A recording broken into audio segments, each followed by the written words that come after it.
정신없이 바쁘게 살아가는 현대인들에게는 삶의 여유가 필요합니다. 우리는 일어날 시간에 대해서 좀 태어날 필요가 있습니다. 그렇지만 오늘 현대인들은 너무 똑똑해서 일어나지 않는 사건을 미리 예견하면서 안절부절 못하고 조급해합니다. 너무 쉽게 화를 내게 되고 또 혈기를 부리게 됩니다.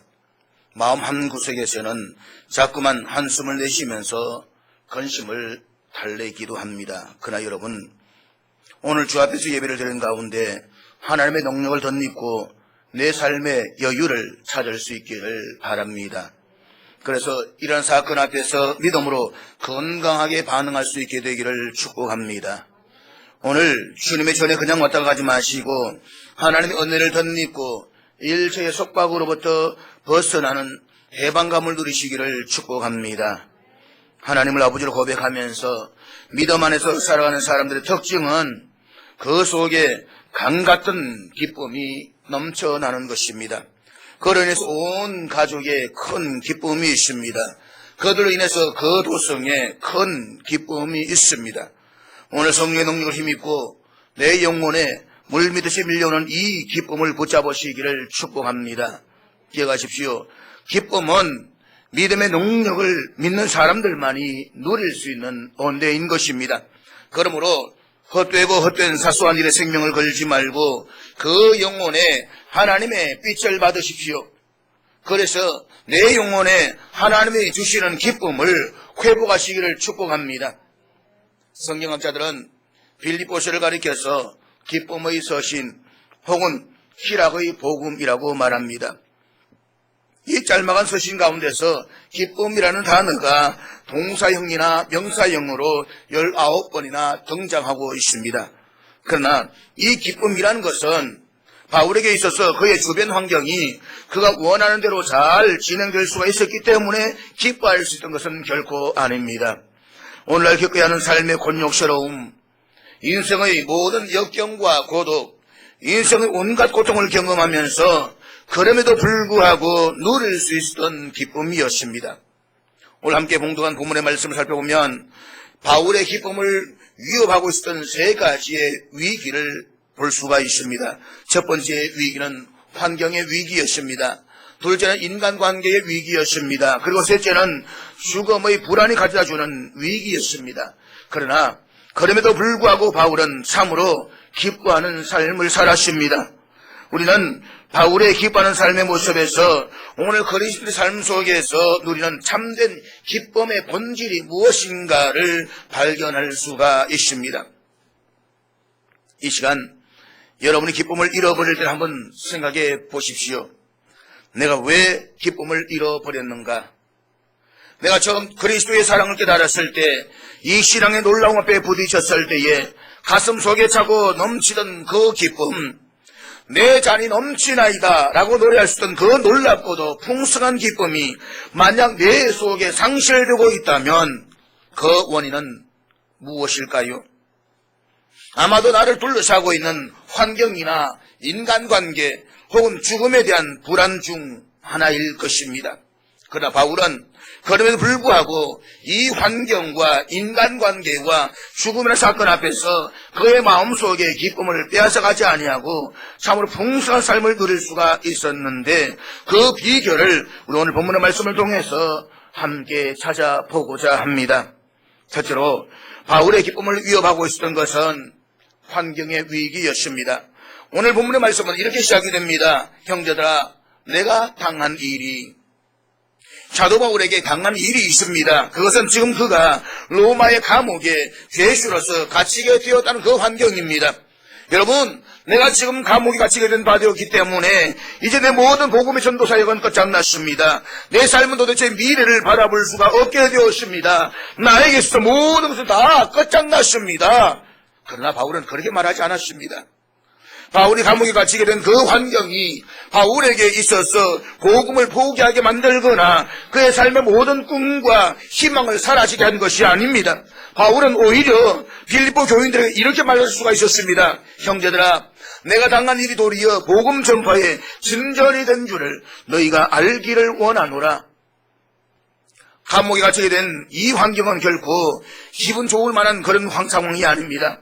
자신이 지금 당하고 있는 이 환경은 다른 사람들이 추천할 만한 그런 상황도 아닙니다. 또 우리가 기대하고 있는 바람직한 상황도 아닙니다. 그렇지만 그럼에도 불구하고 바울이 이 환경의 위기를 극복할 수 있던 놀라운 비결은 어디에 있었다라고 말할 수가 있겠습니까? 우리가 빌립보서를 계속해서 읽으면 그 깊은 의미를 발견할 수가 있습니다. 모두 오늘 본문 13절 말씀 한번 같이 보도록 하겠습니다. 13절 말씀 우리 같이 읽겠습니다. 시작. 여기에서 말하고 있는 시위대는 로마의 황제를 지키고 있었던 지금의 청와대 경호실과 비슷한 것입니다. 그들에게 바울이 그리스도를 위해서 갇혔다는 사실이 알려졌습니다. 그리고 그 상황이 바울로 하여금 그리스도를 전파하는 놀라운 전도의 계기가 된 것입니다. 골로새서 4장을 읽어보면 사도 바울이 로마 감옥에 갇힌 채로 편지를 쓰면서 그를 염려하고 있던 성도들에게 기도의 제목을 부탁하고 있는 모습을 볼 수가 있습니다. 사랑하는 여러분, 만약 여러분과 제가 감옥에 갇혔다라고 한다면 어떤 기도의 제목을 부탁하시겠습니까? 내가 지금 감옥에 갇혔습니다. 돌발적인 상황, 아니 불행한 사고로 말미암아서 오해를 받아서 감옥에 갇혔다고 한번 생각해 보십시오. 나를 걱정하고 있는 가족들에게 편지를 쓰고 있습니다. 사랑교회를 향해서 편지를 씁니다. 어떻게 쓰시겠습니까? 여러분, 저의 오해가 풀려서 그리운 가족들을 한 시라도 빨리 만날 수 있도록 기도해 주십시오. 아마 이것이 지극히 정상적이고 타당한 기도의 제목일 것입니다. 그러나 사도 바울이 성도들에게 편지를 쓰면서 부탁하고 있는 기도의 제목은 우리의 생각을 뛰어넘고 있습니다. 골로새서 4장 2절과 3절 말씀 우리 한번 같이 읽도록 하겠습니다. 같이 읽습니다. 바울은 지금 감옥에서 나가게 해달라고 기도를 요청하고 있는 것이 아닙니다. 그의 육체의 안일과 편안함을 위해서 기도해달라는 것도 더더구나 아닙니다. 오히려 그런 이 일 때문에 하나님이 전도할 문을 열어주사 그리스도의 복음을 담대하게 전파할 수 있도록 기도해달라고 요청하고 있는 것입니다. 철저한 복음의 사람이었던 사도 바울의 기도는 응답되었습니다. 하나님께서는 감옥 속에서도 바울을 쓰셨습니다. 감옥은 바울을 부자연스럽게 만들지를 못했습니다. 비록 감옥의 소사설이 바울의 손과 발을 묶을 수는 있었겠지만 바울의 자유한 영혼과 그의 기도를 가로막을 수는 없었습니다. 바울을 통해서 하나님은 계속 역사하셨습니다. 그 결과가 어떻게 나타났습니까? 우리가 빌립보서 4장을 한번 넘어가 보겠습니다. 빌립보 4장 22절에서 보면 바울의 편지를 끝내면서 빌립보 성도들에게 이렇게 메시지를 전하고 있습니다. 빌립보 4장 22절 우리 다 같이 읽도록 하겠습니다. 같이 읽습니다. 시작. 여기서 가이사는 로마의 황제를 뜻합니다. 그러니까 바울이 빌립보서를 쓸 때에는 로마의 가이사 황실 가운데 몇 사람이 이미 사도 바울을 통해서 예수 그리스도의 영광스러운 복음을 받아들이고 그리스도인이 되었다는 것입니다. 그렇다면 바울이 로마 감옥에 갇혔다는 사실은 결코 우연이 아니라는 사실을 기억하십시오. 사실 바울은 일주일 로마에 있는 성도들에게 편지를 쓰면서 이런 기도를 부탁했습니다. 여러분, 저를 위해서 기도해 주십시오.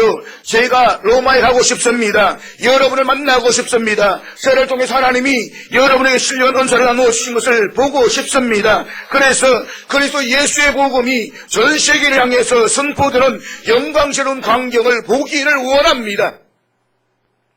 바울의 마음속에는 뜨겁게 끓어오르고 있는 세계 선교의 열망이 있었습니다. 그 선교의 열망이 그를 사로잡았습니다. 그런데 바울에게는 로마로 갈 수 있는 길이 쉽게 열리지를 않았습니다. 길은 막히고 또 막혔습니다. 그래서 바울은 로마서를 쓰면서 이렇게 말합니다. 제가 여러분이 가려고 했던 그 길이 막혔습니다. 그런 어느 날 갑자기 사도 바울은 체포를 당합니다. 그 로마의 가이사에게 재판을 받기 위해서 로마로 호송되어져 갑니다. 그렇다면 여러분, 바울이 체포를 당했다는 것을 돌발적인 우연한 사건으로 돌릴 수가 있겠습니까? 하나님, 저를 로마로 보내주십시오. 아마 바울은 이 기도를 하면서 이런 상상을 했을는지도 모르겠습니다. 철저한 계획 아래 선교사 파송을 임명받고 로마의 거리에 운집하고 있는 수많은 시민들의 열렬한 박수갈채와 환영을 받으면서 로마 시인에 입성하고 있는 자신의 모습을 상상했을는지도 모르겠습니다. 그러나 여러분, 인간의 생각과 하나님의 생각은 얼마나 다릅니까? 사람의 방법과 하나님의 방법은 얼마나 큰 차이가 있습니까? 그렇다면 이 시간 여러분에게 묻습니다. 하나님께서 사도 바울의 기도를 응답하셨을까요? 응답하지 않으셨을까요? 응답하셨습니다. 하나님은 바울의 기도에 응답하신 것입니다. 물론 바울의 방법과 생각대로는 아니지만 바울은 꿈에 그리던 로마에 왔습니다. 그 다음에 왜 이와 같은 방법으로 응답을 하셨을까요? 생각할수록 하나님의 은혜는 신기하고 놀랍지 않을 수가 없는 것입니다. 사실 바울은 부자가 아니었습니다. 바울은 장막을 기우면서 겨우 복음을 전해야만 했습니다. 로마까지 가는 여비를 마련한 것이 그에게는 결코 쉬운 일이 아니었을 것입니다. 그렇지만 어느 누가 죄수에게 여비를 요구하겠습니까? 사도행전을 읽어보면 바울을 죽이기 전까지는 잠도 자지 않고 먹지도 않겠다고 결심했던 수많은 원수들이 있었습니다. 바울이 만약에 혼자서 로마로 갔다고 한다면 로마의 그 긴 여정에서 바울의 목숨이 언제 어디에서 달았는지 아무도 모르는 것입니다. 그런데 그는 이제 죄수로 잡혀갑니다. 양쪽에 호위병을 세우고 당당하게 로마로 입성하고 있는 바울의 모습을 상상해 보십시오. 더군다나 로마에 가서 누구를 붙잡고 복음을 전하겠습니까? 그러나 그는 죄수란 상황 때문에 환경이 제약을 받고 있다는 그 사건 때문에 바울에게 있어서의 전도 대상자는 이미 정해져 있었습니다. 그를 지키고 있던 간수들, 그를 재판하는 재판관들, 그를 만나러 왔던 로마의 귀족들, 그들은 바울에게서 이미 결정된 복음 전도의 대상자들이었습니다. 그는 그들에게 영광스러운 주님의 복음을 전거했습니다. 그리고 그들은 그리스도인들이 되었습니다. 사랑하는 여러분, 하나님의 역사는 얼마나 놀라운 것입니까? 성경은 참새 한 마리도 하나님의 허락이 없이는 떨어질 수 없다라고 말씀을 하고 있습니다. 그렇다면 여러분, 특별히 그리스도인들에 있어서 우리를 둘러싸고 있는 모든 환경은 하나님의 주권 아래에서 허용되고 있다는 사실을 믿으시기를 바랍니다. 바울의 전 인생활을 요약할 수 있는 성경 한 구절이 있습니다. 로마서 8장 28절의 말씀입니다. 제가 좋아하는 말씀이기도 한데 우리 한번 같이 읽도록 하겠습니다. 같이 읽습니다. 시작. 우리가 알거니와 하나님을 사랑하는 자 곧 그의 뜻대로 부르심을 입은 자들에게는 모든 것이 합력하여 선을 이루느니라. 그렇습니다. 모든 환경은 합력하여 선을 이룰 것입니다. 반드시 이룰 것입니다. 하나님을 사랑하는 성도들에게 있어서 어떤 환경도 우연한 전개가 아닙니다. 불행도 돌발적인 사건도 사람들이 보기에 절망스러운 환경 속에서도 내 지혜와 경험을 뛰어넘는 하나님의 뜻과 계획이 숨겨져 있습니다. 이 사실을 믿는 사람들은 폭풍 아래에서도 찬양할 수가 있습니다. 거친 비바람 속에서도 기뻐할 수가 있습니다. 이 환경의 위기가 사도 바울을 억누르고 답답하게 만들고 감옥에 넣었지만 그럼에도 불구하고 바울은 기뻐할 수가 있었습니다. 이 환경을 뛰어넘는 바울의 기쁨은 한마디로 환경에 대한 하나님의 절대적인 주권을 신뢰했기 때문인 것입니다. 사랑하는 여러분, 하나님을 사랑하는 성도들에게 있어서 이 환경은 하나님의 놀라운 능력과 지혜 가운데 하나님으로부터 우리에게 주어진다는 사실을 믿으시기를 바랍니다. 그러면 우리는 기뻐할 수가 있습니다. 그래서 바울은 이 캄캄한 감옥 속에서도 이렇게 편지를 쓰고 있는 것입니다. 주 안에서 항상 기뻐하라. 내가 다시 말하노니 기뻐하라. 만약 우리가 행동에 있어서 일방적으로 환경의 지배를 받는 사람이라면 어떻게 우리가 기뻐할 수가 있겠습니까? 날마다 환경에 짓눌려서 살아가야만 할 것입니다. 이 환경에 대한 바울의 해석을 보십시오. 이것은 하나님의 주권 속에서 허용된다는 것이 사건입니다. 하나님을 참으로 사랑하는 사람들에게 있어서는 아무리 고통스러운 환경도 그것은 결코 우연이 아닙니다. 그 환경 속에는 하나님의 계획된 축복이 나를 찾아오고 있습니다. 그렇습니다. 바울을 둘러싸고 있는 로마의 감옥이라는 환경이 바울의 마음속에 있는 꿈을 빼앗아가지를 못했습니다. 오히려 그럼에도 불구하고 바울은 기뻐했습니다. 여기에 그리스도인들의 놀라운 삶의 본질이 있는 것입니다. 내 삶이 어렵습니다. 내 삶이 혼고합니다. 그러나 그것이 내 안에 있는 기쁨을 빼앗아갈 수가 없는 것입니다. 왜냐하면 하나님께서는 반드시 합력하여 선을 이룰 것을 내가 믿고 있기 때문인 것입니다. 둘째로 바울에게 있어서 이 기쁨을 빼앗아갈 수 있는 일련의 사건이 전개되고 있었습니다. 그것은 인간관계입니다. 사는 여러분 묻습니다. 인간관계 때문에 마음속에 기쁨을 잃어버린 경험은 없습니까? 아니 이렇게 묻고 싶습니다. 환경이 더 어렵습니까? 아니면 복잡한 인간관계가 더 어렵습니까? 대답하기 힘드시나요? 멍멍하시나요? 아마도 우리 가운데 대부분은 인간관계가 더 어려울 것이라고 말할 것입니다. 많은 사람들은 환경이나 상황은 그나마도 견딜 수 있다. 그렇지만 인간관계가 뒤틀리기 시작할 때에 이것을 정말 참을 수가 없다라고 말합니다. 그래서 괴로운 마음들이 있을 것입니다.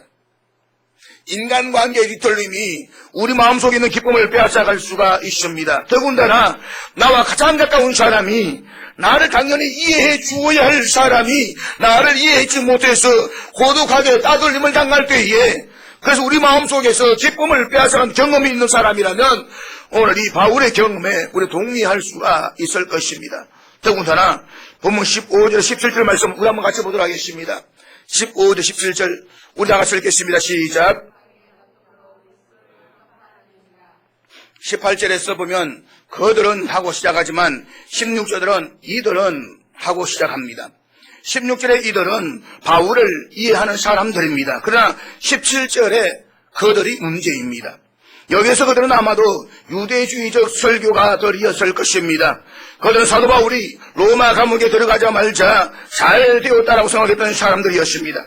지금까지 바울 때문에 햇빛을 보지 못하고 있었던 사람들, 그 바울이 무대에서 사라지자마자 바울이 사라진 그 무대에서 대신 서타가 되려고 했던 사람들이 있었습니다.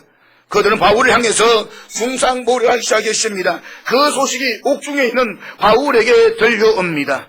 그때 바울의 고독을 여러분은 이해할 수가 있겠습니까?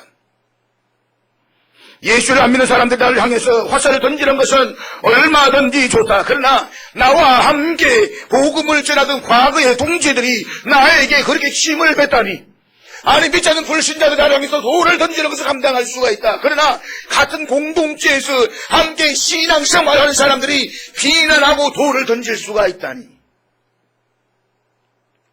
바울의 이 고독과 괴로움, 인간관계 뒤틀림 속에서 바울의 심경과 찢어진 가슴을 이해할 수가 있다고 한다면 여러분은 바울의 절망을 공감하실 수가 있을 것입니다. 그런데 인간관계가 뒤틀린 이 와중에서 바울은 그럼에도 불구하고 기뻐했습니다. 어떻게 해요? 우리 인간관계의 위기를 다루던 이 바울의 놀라운 신앙 기도를 오늘 본문에서 살펴볼 수가 있습니다. 본문 18절 말씀 같이 보도록 하겠습니다. 우리 18절 다 같이 읽습니다. 시작. 참으로 위대한 고백이 아닐 수가 없습니다. 바울은 그의 심장과 시선을 가지고 인간관계를 바라보고 있습니다. 그러나 바울에게만 이런 인간관계 어려움이 있었던 것은 아닙니다. 바울에게 이 편지를 받고 있던 빌보 교회도 똑같은 인간관계의 진통과 위기를 겪고 있었습니다. 그것이 빌립보서 4장 2절 말씀입니다. 여기는 두 사람 이름이 나오고 있는데 4장 2절 말씀 우리 한번 같이 읽도록 하겠습니다. 4장 2절입니다. 다 같이 읽습니다. 시작. 내가 유대아를 권하고 순두개를 권하노니 주 안에서 같은 마음을 품어라. 여기에 나오는 요디아와 순두개는 빌립보 교회에서 대단히 많은 일을 했던 여인들이라고 생각이 됩니다. 아마 빌립보 교회의 여성 지도자들이었을 것입니다. 그런데 이 유씨하고 순씨가 교회 안에서 서로 경쟁과 싸웠다라고 하는 것입니다. 서로 갈등 관계에 있었다라고 하는 것입니다.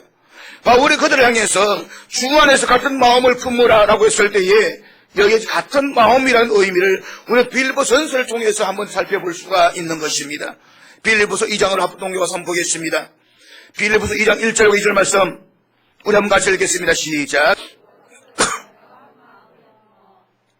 사도 바울이 이렇게 강조했던 이유는 근본적으로 마음이 하나가 되어 있지 못했기 때문인 것입니다. 빌립보서 2장 3절에서 바울은 이렇게 말씀하고 있습니다. 3절 말씀 같이 읽습니다. 시작.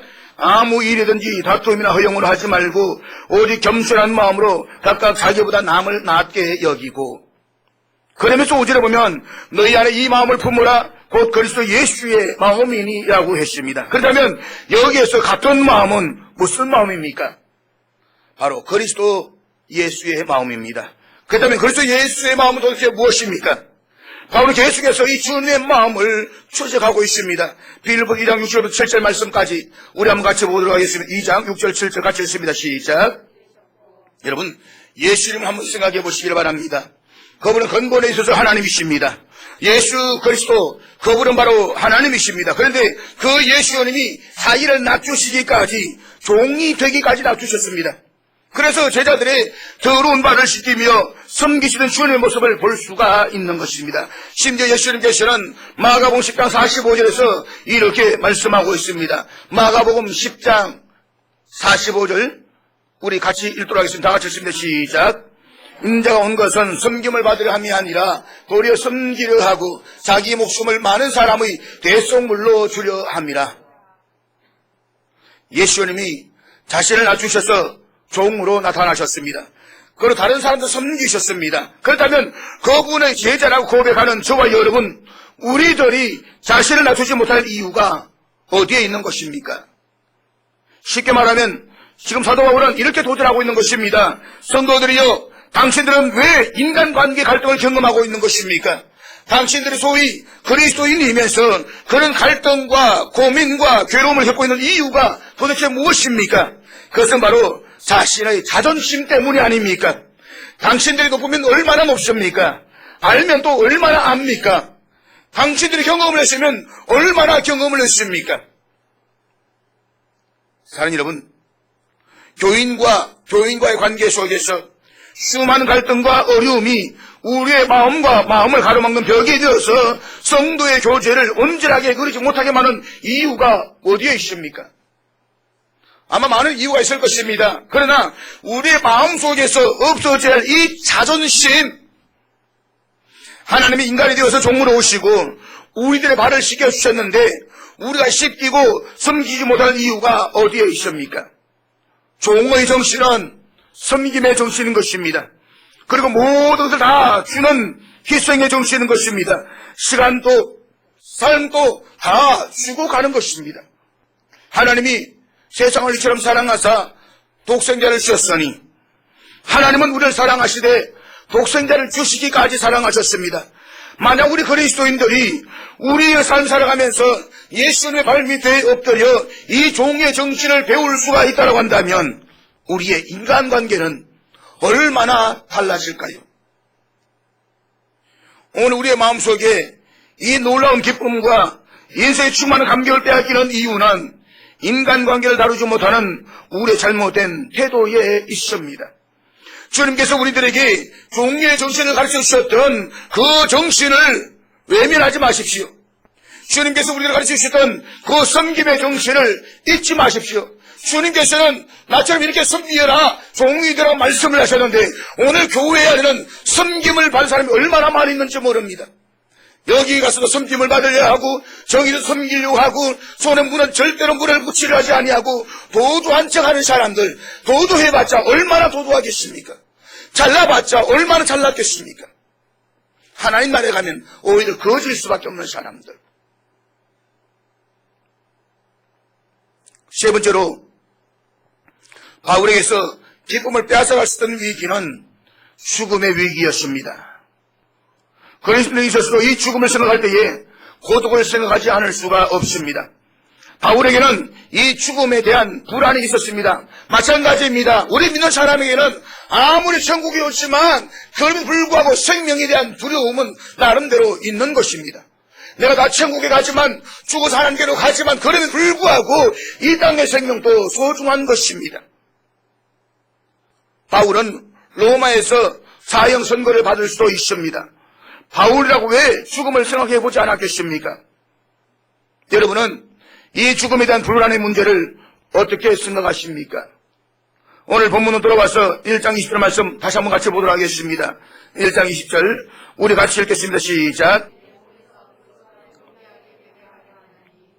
우리는 여기서 보면 놀라운 하나님 사랑의 바울의 진면목을 발견하게 됩니다.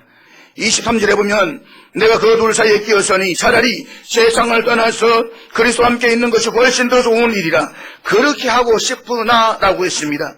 여기에서 그 둘 사이란 삶과 죽음의 사이를 말하는 것입니다. 바울은 죽음을 생각했을 것입니다. 그래서 바울은 말하기를 차라리 세상을 떠나서 그리스도와 함께 있는 것이 훨씬 더 좋은 일이라고 했습니다. 그러나 바울의 고백은 여기에서 끝나지 않습니다. 그 다음 고백은 더욱더 영광스러운 것입니다. 내가 육신으로 있는 것이 너희를 위하여 더 유익하리라. 사랑하는 여러분 자녀들에게 혹은 나를 아는 그 사람들에게 내가 사는 것이 내 자신을 위해서가 아니라 너희에게 유익함이라 라고 말할 수가 있겠습니까? 사랑하는 교우들에게 그렇게 말할 수가 있겠습니까? 우리들에게 이 고백이 가능하게 하기 위해서는 우리의 삶을 모두가 다른 사람들의 인생 속에 투자해버리고 던져버려야만 합니다. 바울에게 있어서 죽음도 의미가 있었지만 삶도 놀라운 의미가 있는 것입니다. 그러나 만일 육신으로 사는 이것이 내 일의 열매일진데 내가 육신으로 살아있으면 내 사역에 놀라운 열매를 맺으며 살아갈 것입니다. 그것이 내 인생의 기쁨입니다. 이 땅에 살아있는 동안 주를 섬기며 사람들에게 복음을 전하는 이 삶은 얼마나 멋있습니까? 나는 이 땅에서 내 삶을 사랑합니다. 삶은 살만한 가치가 있는 것입니다. 그러면서 바울은 그 다음에 이렇게 말합니다. 무엇을 택해야 하는지 나는 알지 못하노라. 나는 지금도 환영할 수가 있습니다. 나를 구원하신 놀라운 주님의 품에 안기며 내가 주께 수고한 수고의 열매와 보상을 받으며 내가 영원 속에 거할 수 있다는 것은 나에게 죽음에 대한 거룩한 기대를 갖게 합니다. 나는 죽음을 두려워할 하등의 이유가 없습니다. 그래 나는 삶도 환영할 수가 있습니다. 다른 사람들을 사랑하며 다른 사람 삶 속에 내 생을 던지며 그리스도의 복음을 전하며 그들의 신앙을 세워주며 내 삶을 다른 사람 투자한다라고 하는 것은 내 생존의 의미입니다. 그것은 내 삶의 거룩한 보람이며 감격입니다. 그러므로 나는 삶도 환영할 수가 있습니다. 죽음도 환영할 수가 있습니다. 그렇기 때문에 나에게 사느냐 죽느냐는 것은 하등의 문제가 되지 않습니다. 나에게 오직 하나의 과제는 그리스도가 내 몸에서 존귀하게 되는 것입니다. 나를 통해서 예수님이 영광스럽게 나타나는 것입니다. 지금 바울은 이 놀라운 신앙을 가지고 오늘 보면 21절에서 이렇게 고백하고 있습니다. 1장 21절 우리 다 같이 읽겠습니다. 시작. 유명한 어거스틴이 어느 날 밤 주님을 간절히 사모하는 마음으로 기도를 하다가 잠이 들었습니다. 그는 꿈결에 사랑하는 주님을 만났습니다. 주님께서 어거스틴에게 이렇게 말씀을 하십니다. 나의 아들아, 나는 너에게 무엇을 주겠느냐? 너는 나에게 무엇을 원하느냐? 그때 어거스틴은 이런 유명한 말을 했습니다. 아무것도 원하지 않습니다. 다만 주님을 원합니다. 주님만을 원합니다. 어떤 유명한 백작이 자기 집안의 좋은 배경과 화려한 귀족 출신의 가문을 신분을 다 포기하고 그리스도의 복음을 전하기 위해서 맨발로 거리 향해서 뛰쳐나갔을 때에 묻습니다. 내 야망은 도대체 무엇인가? 그런데 그가 이런 대답을 했습니다. 내 야망은 다만 한 분, 그리스도뿐. 그는 암흑의 중세 시대에 경건주의 신앙으로 많은 사람 감동을 주었던 진겐도르프 백작입니다. 사랑하는 여러분, 그리스도를 통해서 삶과 죽음을 응시할 수 있는 사람은 이런 죽음에 대한 불안의 한계선을 뛰어넘을 수가 있습니다. 다가오는 저 죽음의 그림자, 그럼에도 불구하고 이 죽음의 불안 앞에서도 나는 기뻐할 수가 있습니다. 사망아, 내 손은 것이 어디 있느냐? 우리 주 예수 그리스도로 말미암아 우리에게 이김을 주시는 하나님께 감사하노니. 우리에게 환경이 인간과 기회가 그리고 죽음이 뺏어갈 수 없는 이 놀라운 기쁨을 주시도록 주님께 기도하십시오. 그런데 우리는 그럼에도 불구하고 기뻐할 수가 있습니다. 그럼에도 불구하고 승리하는 삶을 살아갈 수가 있습니다. 그럼에도 불구하고 그리스도의 존귀함을 세상 속에 드러낼 수가 있을 것입니다. 기도하겠습니다.